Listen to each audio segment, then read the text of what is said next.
그 커리어와 스펙이 중요하다고 하면서 학력은 안 중요하다고 하는 것도 모순이고요. 전공도 안 중요하대요. 코드만 잘 짜면 된대요. 아니, 전공 중요해요.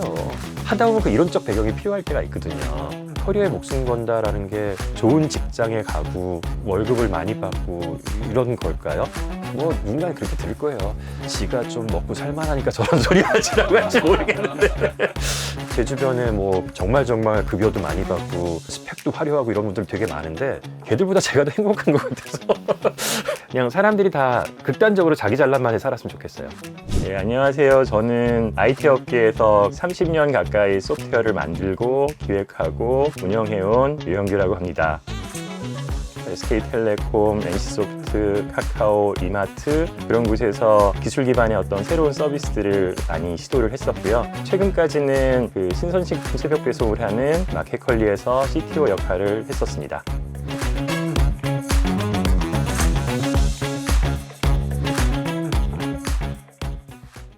생각해보니까 어렸을 때랑 지금이랑 똑같은 게 있긴 하네요. 누구랑 일하는가.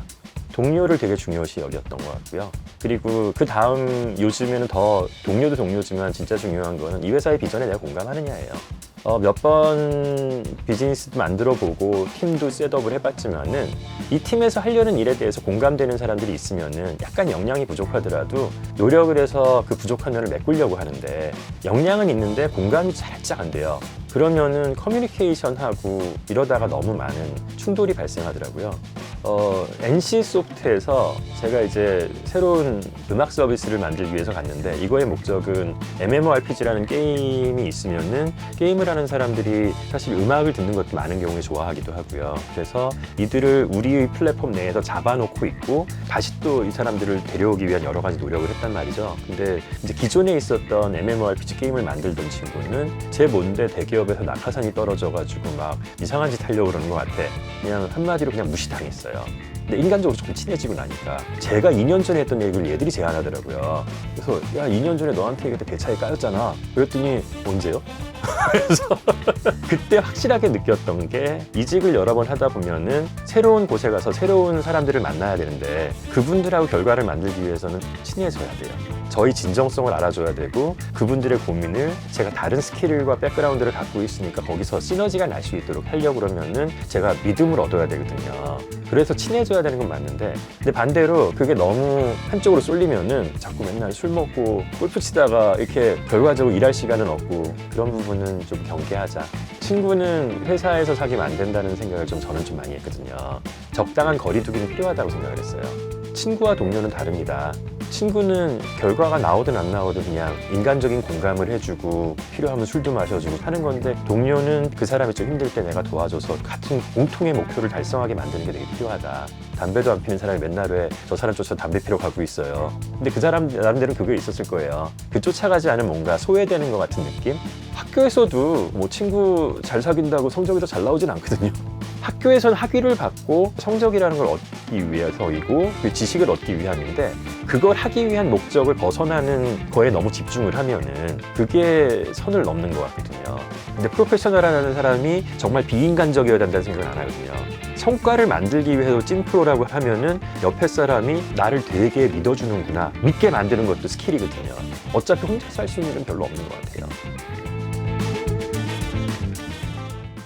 예전에는 대학을 졸업하고 뭐를 하지? 대학은 왜 가야 되지? 취업은 어디서 해야 되지? 이런 고민들이 있는데 제가 딱히 뭐 하고 싶은지가 없었던 경우들도 꽤 많거든요. 그런데 어찌어찌 취업은 해야 될 것 같고 와보니까 자기가 생각하는 이상하고 현실은 좀 많이 다르고 내가 뭔가 하고 싶은 거를 막 할 수 있을 줄 알았는데 너무 하드코어하게 일을 시키는 것 같기도 하고 불만으로 따지면 끝없을 것 같아요.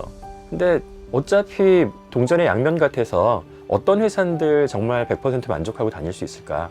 이 회사에서 내가 만족하고 해야 될 이유가 단 하나라도 있으면은 그 있어야 되는 10%에 집중하는 게 맞지 않나? 이거는 마인드 컨트롤 문제인 것 같아요. 그래서 저는 그 얘기도 많이 해요. 특히 연말에 처우 협의할 때 그때가 제일 괴로울 때거든요. 회사에 돈이 많이 있으면 많이 주고 싶은데 현실적으로 어렵잖아요.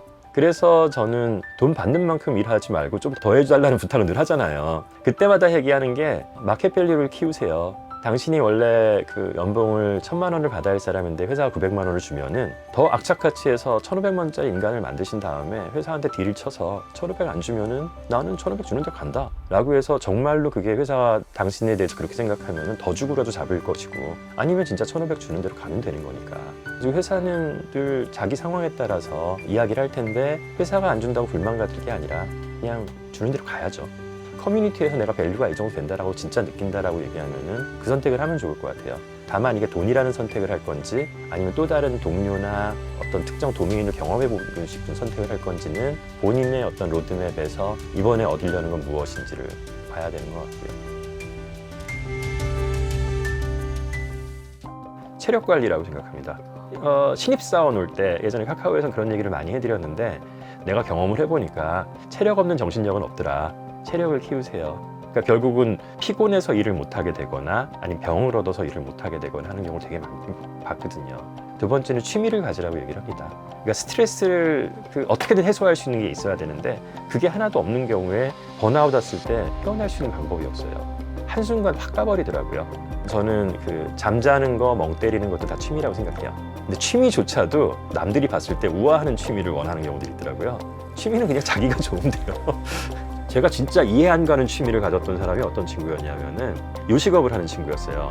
근데 주중밖에 안 해요, 이 요식업은. 근데 주말에 가서 다른 동네 경주까지 매주 내려가서 거기서 조그맣게 또 하는 거예요. 그래서 야, 주말에 쉬어야지 뭐 하는 거냐 했더니, 똑같이 요식업 일을 하는 것처럼 보여도 이 동네에서 하는 거는 진짜 일을 하는 거고, 저 동네에 가는 건 육체가 필요한 것 같아도 진짜 취미 활동이다.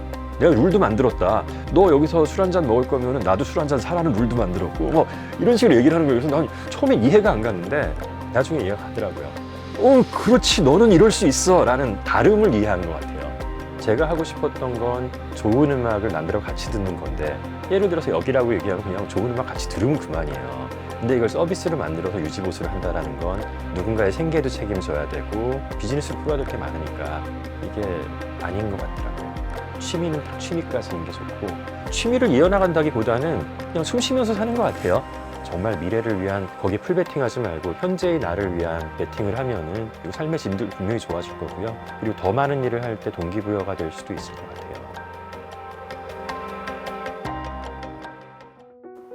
커리어와 스펙이 중요하다 하면서 학력은 안 중요하다고 하는 것도 모순이고요.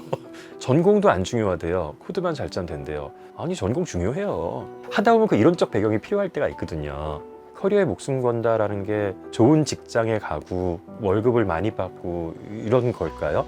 그러니까 저도 이제 강요할 수는 없는 건데, 저는 하고 싶은 걸 하고 충분히 즐길 수 있다.